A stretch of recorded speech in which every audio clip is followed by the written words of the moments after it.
વલસાડ જિલ્લાના ધરમપુર અને કપરાડા તાલુકાના અંતરિયાળ ગામોમાં રહેતા આદિવાસી આગેવાનો અને ખેડૂતો આજે રોષે ભરાયા છે। વર્ષ 2023માં પાણી પુરવઠા વિભાગ દ્વારા ખેડૂતોની જમીનમાંથી પાઇપલાઇન નાખવામાં આવી હતી, પરંતુ 3 વર્ષ વીતવા છતાં હજુ સુધી વળતર ન મળતા ખેડૂતોએ આજે ધરમપુર પાણી પુરવઠા કચેરીનો ઘેરાવો કર્યો હતો। વલસાડ જિલ્લાના કપરાડા અને ધરમપુર તાલુકાના રાજપૂત તલાટ, વિરવલ, નાની ઢોલ ડુંગરી અને ખટાણા જેવા 20થી વધુ ગામોના અંદાજે 150 થી વધુ ખેડૂતો અને આદિવાસી સમાજના આગેવાનો આજે લડાયક મૂડમાં જોવા મળ્યા હતા। ખેડૂતોનો આક્ષેપ છે કે વર્ષ 2023માં જ્યારે તેમની જમીનમાંથી પાઇપલાઇન પસાર કરવામાં આવી ત્યારે તંત્રએ જણાવ્યું હતું કે તાત્કાલિક ધોરણે પાક અને જમીનનું વળતર ચૂકવવામાં આવશે, પરંતુ આજે 2026 આવી ગયું હોવા છતાં ખેડૂતોના ખાતામાં 1 રૂપિયો પણ જમા થયો નથી, જેને લઈ આજ રોજ આદિવાસી સમાજના નેતા અને ખેડૂતો દ્વારા પાણી પુરવઠા કચેરી ખાતે વિરોધ કર્યો હતો અને કચેરીનો ઘેરાવો કર્યો હતો। ખેડૂતોની રજૂઆત સાંભળવા માટે પાણી પુરવઠા વિભાગના જવાબદાર અધિકારી પણ સામે આવ્યા હતા। તેમણે આ વિલંબ પાછળ વહીવટી પ્રક્રિયા અને ખાસ કરીને પ્રોમોલિગેશન દરમિયાન થયેલી ભૂલોને જવાબદાર ગણાવી હતી। અધિકારીના જણાવ્યા પ્રમાણે અમુક સર્વે નંબરો નકશામાં મેચ ન થતા હોવાથી મંજૂરી અટકી પડી હતી।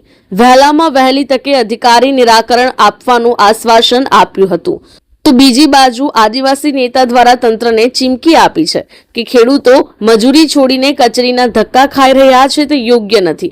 જો આગામી દિવસોમાં સચોટ કાર્યવાહી નહીં થાય તો તમામ સંગઠનો સાથે મળીને ઉગ્ર આંદોલન છેડવામાં આવશે। આ ખેડૂતની માંગણી હતી કે 2023માં પાઇપલાઇન નાખવામાં આવી હતી। આશરે અંદાજિત 3 વર્ષ થવા આવ્યા, પણ અમને કોઈ પાણી પુરવઠાનો જવાબ નથી કે વોટર નથી મળ્યું।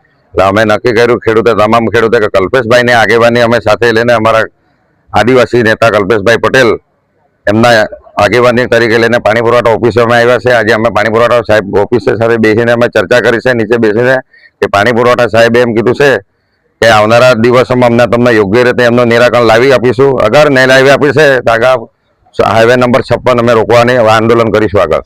બીજી વાત, અહીંના ધારાસભ્ય સાંસદ સભ્યને બી આ વિડીયો મીડિયમથી કહેવા માંગુ છું કે આટલું આંદોલન થયું છે તો એમણે બી થોડુંક ધ્યાન લઈને આ ખેડૂતોને નિરાકરણ લાવે, એ મારી સાંસદ સભ્યને બી નિરાકરણ કરવા કહું છું, ધારાસભ્યને બી હું રજૂઆત કરું છું કે અમારા ખેડૂતોની લડાઈ છે, એમાં કોઈ પક્ષપાત નથી। તમે આવો, અમને સહકાર આપો ને બને ત્યાં સુધી જલ્દી આ વોટર મળે અમને, એટલે મારી અપેક્ષા છે। એ ખેડૂતો એટલા બધા પોઝિશન ખરાબ છે કે જે તે વાયદા કરેલા હતા એ વાયદામાં મળ્યા નથી। બધા ખેડૂત બહુ હાલત પોઝિશનમાં છે। બધા પોતપોતાના જે 200-300 રૂપિયાના રોજ કામ ધંધો કરે છે તે છોડીને અહીંયા આવીને બેઠા છે, એટલે એ યોગ્ય નથી। મારે સરકારશ્રીને જણાવવાનું છે કે તાત્કાલિક ધોરણે એનો ઉકેલ લાવે, નિકાલ લાવી આપે એમ। જય આદિવાસી જોહર।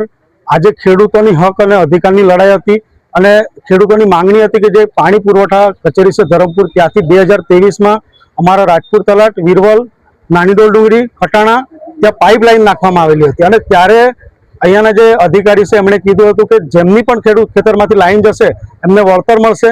એ લોકોએ તાત્કાલિક ફોર્મ ભરાવ્યા અને 2023ની વાત હોય અને અત્યારે 2026 પૂરું થવાનું ત્યાં સુધી અધિકારીઓને પેટનું પાણી પણ હાલતું ન હતું। એના અનુસંધાને તમામ ખેડૂતો સાથે અમે આજે પાણી પુરવઠા કચેરીનો ઘેરાવો કર્યો હતો અને અધિકારીએ જાહેરમાં ખુલાસો આપ્યો છે કે જેમના પણ બાકી છે તે આજથી જ ફોર્મ ભરીને વહેલામાં વહેલી તકે એનું વળતર મળશે એની વાત કરી છે। 2023થી અત્યારે 26 ચાલે એટલે મારું માનવું છે કે આશરે 4 વર્ષથી વધારે 4 વર્ષ જેટલો સમય થવાનો છે। જે યાદી છે તેના પ્રમાણે રાજપુર તલાટના લગભગ 60થી વધારે ખેડૂતો છે, નાની ઢોલ ડુંગરીના 38 જેટલા, વિરવલના છે, ખઠ્ઠાણાના, એટલે ટોટલ લગભગ હું માનું છું ત્યાં સુધી 150થી વધારે ખેડૂતો હોવા જોઈએ। આજરોજ વલસાડ જિલ્લાના ધરમપુર અને કપરાડા જે પાણી પુરવઠા અંતર્ગત જે પાઇપલાઇન 2023માં જે ખેડૂતોને જમીનમાંથી પાઇપો નાખવામાં આવી હતી, પરંતુ હજુ સુધી વળતર ન મળેલ, જેના કારણે આ ધરમપુર તથા કપરાડાના પણ 26 જેટલા પીડિત એ લોકોને હજુ પણ વળતર મળેલ નથી। જેના કારણે આજને અમે જે પુરવઠા અધિકારીને કલ્પેશભાઈ અને સમગ્ર ટીમે જે અગાઉ પણ લેખિતમાં રજૂઆત કરેલ હતી, છતાં પણ એક બી દિવસે એ લોકો વિઝિટ કે એના ઉપર ચર્ચા કરવામાં નહીં આવી, જેના કારણે આજ આક્રોશ બધા તમામ પીડિત ખેડૂત મિત્રો આવ્યા હતા અને આજથી એમણે બાહેધરી લીધી છે કે આજથી અમે કામગીરી ચાલુ કરીશું અને એ પ્રમાણે એના પર પણ આજથી ઢીલ છોડશે અને સમય પર વળતર નહીં ચૂકવે તો અમે આવનારા દિવસોમાં નેશનલ હાઈવે 56 બંધ કરવા માટે પણ તમામ સંગઠનો આગેવાનો ભેગા થઈને એના ઉપર ઉગ્ર આંદોલન કરીશું. આજે ખેડૂતોની રજૂઆત હતી જે પાઇપલાઇન નાખી છે એના પાક વળતર બાબતે. હવે એક એમાં વહીવટી પ્રક્રિયા હોય છે અને જે સર્વે નંબર વાળા મેપ મુજબ જે પ્રોમલ્ગેશનના લીધે આપણે જ્યાંથી પાઇપલાઇન નાખી છે એ રૂટમાં અમુક ખેડૂતોના સર્વે નંબર નથી બતાવતા. હવે પ્રોમલ્ગેશનના લીધે જે ભૂલ થઈ છે એનું નિરાકરણ આવ્યાથી અમે એ મંજૂરી માટે મોકલી શકીએ.